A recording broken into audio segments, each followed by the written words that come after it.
Okay. All right. I'm not talking about animals today. I spent most of my time talking about wildlife, and hashtag snake whisperer sounds really weird because I should have learned in the last 35 years or so of working with snakes that they can't hear. So I don't whisper anything to snakes. But I think when I was asked to speak here and I was told what this is about, it seemed that it would make much more sense for me to share the struggles and challenges that we've had over the years, that I've faced over the years. And there have been a few things, a couple of weeks, when I was nagged into getting this in my head and making a PowerPoint that I never got down to making. But I have been able to articulate where things started. And I think one of the most important things that has helped me keep on doing what I do is that I started by articulating what I do, and that really helped. So what we do today is we work in rural areas where which are ecologically or environmentally sensitive, with a lot of conflict between humans and wildlife, and we work with education and conflict mitigation strategies. That's what we do. So we have a very clear articulation of exactly what role we're playing and what our playing field is. Oops, I just lost it. Okay. The second thing that we were able to do and stick to, I think, were our values. Every decision that we make has been based on whether it is congruent with the values that we have. So I've been asked very often when people say, but if you're in conservation, how come you're working as a for-profit organization? And I've found it very difficult to explain to a lot of people that there's a world of difference between for-profit and profit maximization. So we might be the Nimbu Pani guy on the side of the road, but we sure as hell are not, sorry if I'm being politically incorrect, a Pepsi and a Coke, for example. So we do need to make a profit, we need to sustain ourselves. We do not want to go around with a begging bowl to be able to do the work we do, so we sustain ourselves. These values have held us strong and have enabled us to make decisions. And it becomes quite clear when there's something that's slightly conflicting and we're in a dilemma and we go, does it work with this? Yes, no, and that's a simple decision. It also, when we work from values, enables us to never face failure. Because we might not have achieved the numbers that we want, we might not have the scale that we would have liked to have, but we have not failed in the structure that has been built around these values. So that helps us just stay positive, I guess, at the end of the day. We're having a bit of a crisis at the moment where one of our field stations, one that we put a lot of blood, sweat and tears into, has just been taken, the rug has been pulled from under our feet. And we're able to say, okay, fine, we'll walk away from this because getting into it and proving who was right and legal battles and stuff are just going to take away from what we really are about. The third thing that I put down is belief. And I find that there's very little of that left around. When I was a kid, I was inspired and in awe of people who did these great things. Romulus Whitaker, who was mentioned earlier, was one of these people who would have thought that an American would have come to India and set up the first, reptile park in the country, set up a venom extraction center with tribals, been responsible for the ongoing survival of crocodiles in the country. And one thing that has always struck me about people like him is that you have to believe that you can do something.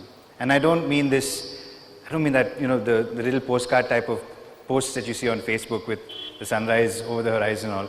I'm talking about an actual calculated belief. Sometimes it's a bit audacious where you say, no one's ever done this before, but that's just because no one's ever done this before. It doesn't mean it's not possible. So the audacity that comes in with belief is a nice thing. It's quite different from the arrogance that comes in from just arrogance, I guess. But belief allows you to be audacious. You push the envelope a little bit more. You do things that haven't been done before, and you stop being part of the formula. When we started doing herpetology workshops back in 2004 2004 or something like that. Everyone was like, you think that people are going to pay you to come and learn about snakes? And they did. It was the strangest thing ever, but that was a success. When someone like Jane Goodall or there is even Diane Fossey goes out to a place where most human beings don't survive because they get killed by disease, militia, accidents, terrain, anything. They go out and make a change of some sort or the other. It's always made me wonder, how come we exalt them but don't learn from their examples? All these people have these pedestals that we put them up on, but we don't learn from the example that, you know what, you can't just sit here and say, no, it's not possible, it's never been done. I think I just must have really scared the cameraman with that pat.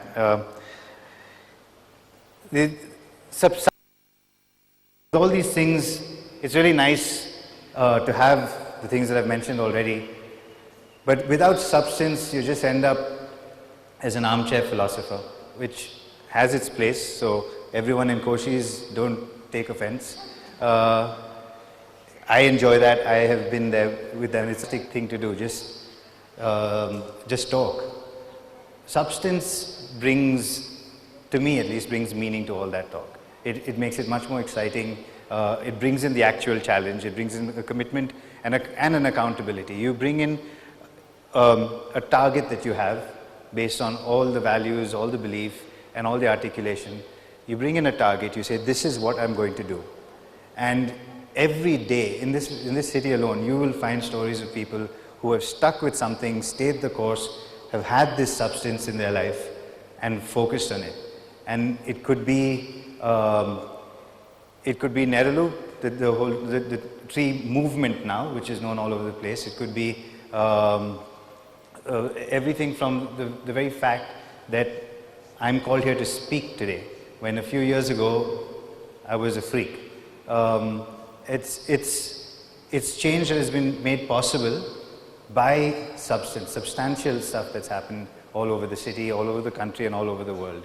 Unfortunately, as substantial as most of these things are, they are still quite separate. Everyone has their own little playground that they're working in, and there is very little, there is interaction, but there's very little synergy.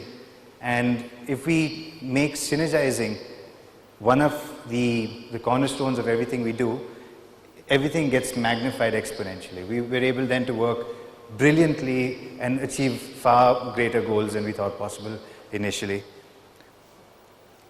One of the most important sustainable things for us is that we make it pay. We are not a charity organization. We will not depend on anyone else, and we don't expect anyone else to depend on us for charity.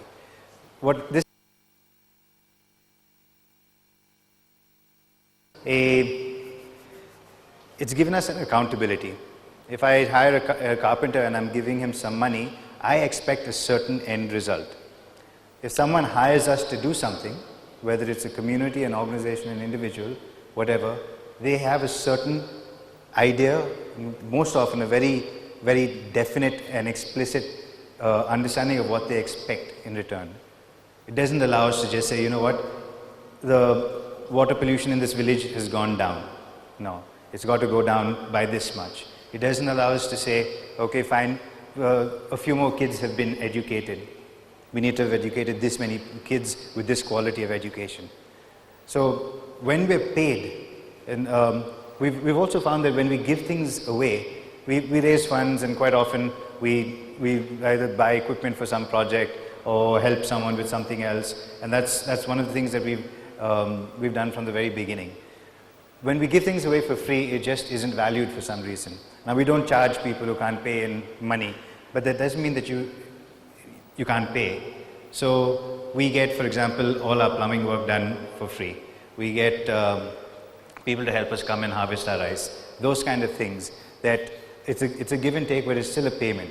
So it's like, okay, fine, here you can have this, but you know what? We want this in return. And that sort of value also, I think, enables people to feel more valued.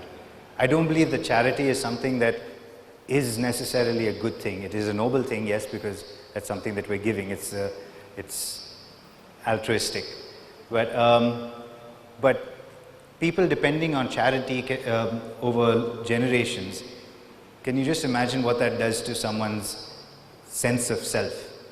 That they are dependent on someone else and unable to pull themselves up and stand on their own 2 feet. So what we do is demand that people stand on their own 2 feet without accountability. So I think in the long run, if you've followed all the other things, because this is a formula that I've just created, I think it's also important to realize that it's not going to be easy. I also feel that there's no point in doing it if it is going to be easy. But I have been questioned very often about how I keep doing this. People say, why don't you take up corporate programs because there's so much money in that?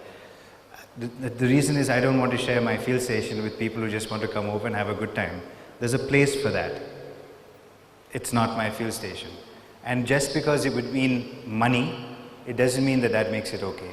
So the whole means to the end type of approach to what we're doing hasn't really worked with us. It's got to be, the means and the end need to be really congruent. They need to be the same thing and out of the same stone. So if I were to, I'm thinking of what sentence I would use to actually wrap this up.